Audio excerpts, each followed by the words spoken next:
or to get back to normal between now and then, and we will.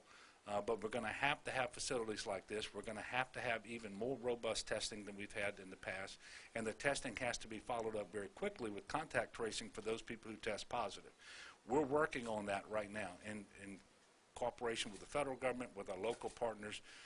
And as tough as it's been, I am very heartened, very gratified to tell you that we've had more testing in Louisiana on a per capita basis than any other state in the nation. And that has helped us to turn the spread around and to do better.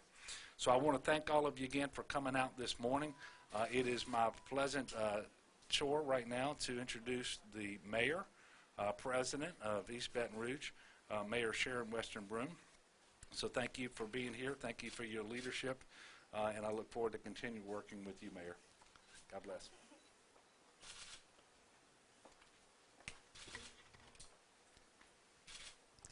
Thank you, Governor Edwards, for all that you've done to lead our state through this.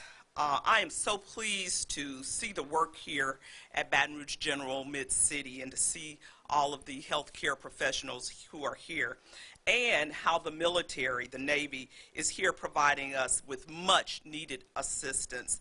You know, I've always talked about the importance of partnerships and collaboration, and that's never been more true than right now in this pandemic. Our healthcare providers are partnering with our local, state, and federal government in this fight against COVID-19. The residents of East Baton Rouge Parish deserve united leadership during this pandemic, and what you are seeing right here is exactly that, united leadership. So I want to thank all of our residents for all that they have done to slow down the spread of this virus by staying at home. And that is the new hashtag, stay at home until further notice. You know, these are indeed anxious times. As the governor and as Edgardo has stated, we have lost many of our own people. Today, as we think about the Sabbath day and Sunday, let us remember them in our prayers, and we will, moving forward, address the inequities that have been laid bare during this crisis as well. But the good news, as you heard the governor say, we are making progress in the state and specifically here in East Baton Rouge Parish. There is light at the end of the tunnel. Our community will recover and our economy will rebound because as leaders, we are making that our top priority. Thankfully, we have a good team in this community and throughout our country. We have leaders like Lieutenant General Laura Richardson, the commander of the United States Army North. From being a helicopter commander to now the leader of the military's ground war against the coronavirus, I'm glad to see this effort in such capable hands. Lieutenant General, we welcome you to Baton Rouge, and we thank you and your medical team for the badly needed assistance they're providing here at the Baton Rouge General Mid-City. Welcome, General Richardson.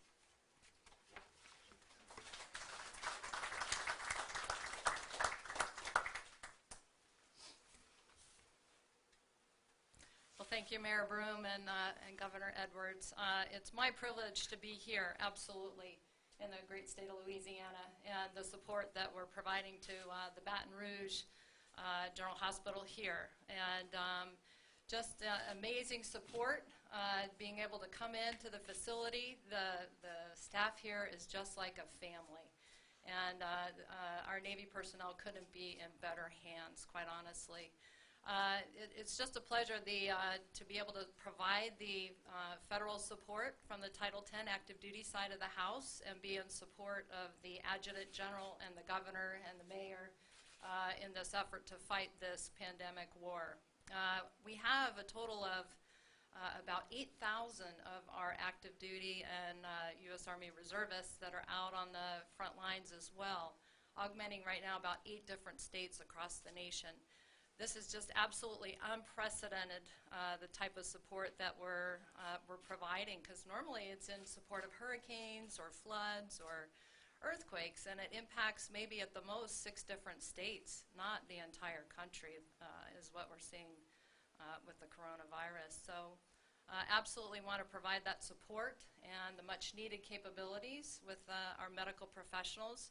I am so proud of the medical professionals, the doctors, the nurses, the respiratory therapists, the medics.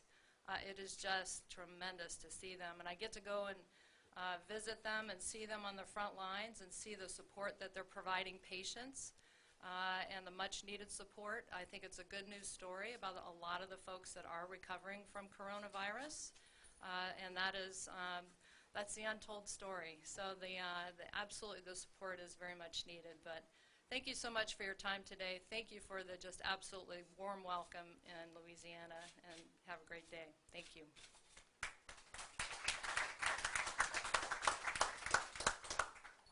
And I would like to open the floor now for questions from the media, if any. I knew that was going to be too easy. And I'm sure it's not for me. So. Questions for the governor. You talked about how this is especially difficult because states can't help other states. We're all kind of in the same boat here. Explain then the importance of having the federal help, including the Army and the Navy. Yeah, so we're accustomed to natural disasters in Louisiana because we get way more than our fair share. And every time we get one of those, typically it's a flood, it's a tornado, more often a hurricane, and there may be another state or two that are impacted by that, but clearly not a big part of the country. What makes this public health emergency so differently is that we need exactly the same things as every other state in the nation and about 160 countries around the world. And so those resources are in short supply, and so we can't just put out a request and know that our sister states are going to respond to that request as they typically do, or that the federal government can look at Louisiana and focus entirely on our state the way that they have done in the past. So that makes every bit of help that you do ultimately get that much more important and more needed. And so having General Richardson here today, having all of the folks with the military come to Louisiana and help us here in Baton Rouge and in New Orleans is incredibly important to us. And look, they've helped in many other ways. I'm talking about the federal government with respect to PPE and ventilators and beds and so forth. But just having that help means an awful lot. And it's going to help us get through this. And there's going to come a time, so long as we can keep in check the cases until such time as there is a vaccine and effective therapeutic treatments, then we're going to have a certain level of capacity to deal with COVID. But also, what we've been seeing in our hospitals is our non-COVID patients really haven't been coming to the hospital for a number of reasons. One is we stopped all of the non-emergency medical and surgical procedures, and quite frankly, a lot of people out there are saying now is not a good time for me to go to the hospital to seek treatment. Well, that can only continue for so long, and those non-COVID patients are going to have to come back to our hospitals and our clinics, and we're going to facilitate that sooner rather than later. But when that happens, it makes it that much more important that you have facilities like this one that can continue to take and give excellent care to the COVID patient population out there. We can't do it without the military. So it's very, very helpful to have them here. We really, really appreciate all of the work that they're doing. And as someone who served in the military myself, I have always appreciated the professionalism, the willingness to serve and to sacrifice, because all of these people have homes and families elsewhere. But they're here in Baton Rouge helping us take care of our people, and we really appreciate it. On behalf of the state of Louisiana, we really, really appreciate them being here. Any other questions? I don't know if either y'all could take this, but could you just say what the role is every day for these active duty members, what they're doing here?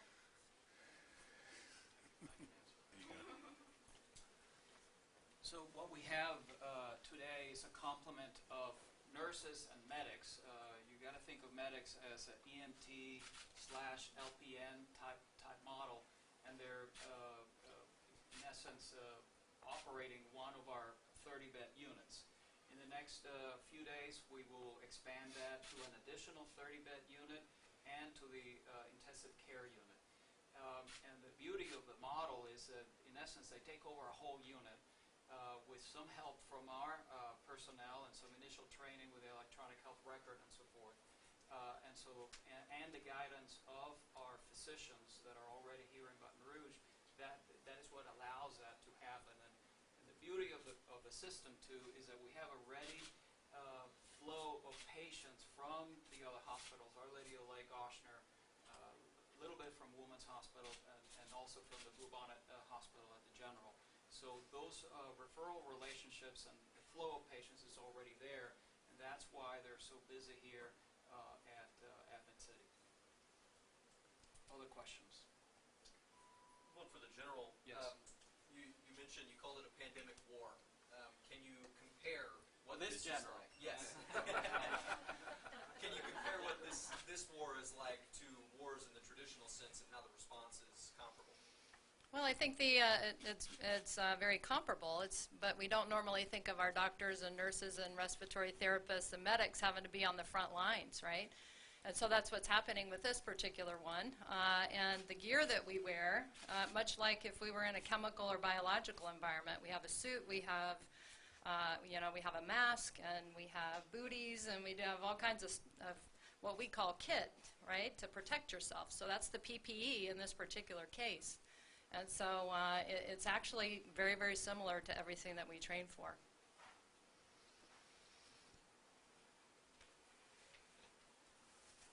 All right. Well, thank you again to the media. Thank you to all the clinicians and physicians in the back. Thank you to the Navy and the Army. Thank you, Governor, for your support. Thank you, Mayor, for your support of Mid-City. And there's a light at the end of the tunnel, and there's hope. And for the next few weeks, we're going to start thinking about how to take care of those who delayed their care for a little bit. And so this next phase is going to be a difficult phase, but we're ready for the challenge. And all of us at the General, all the other hospitals in the area are ready and willing to go to the next phase. So thank you again for your support. Appreciate it. Thank you very much. Thank you.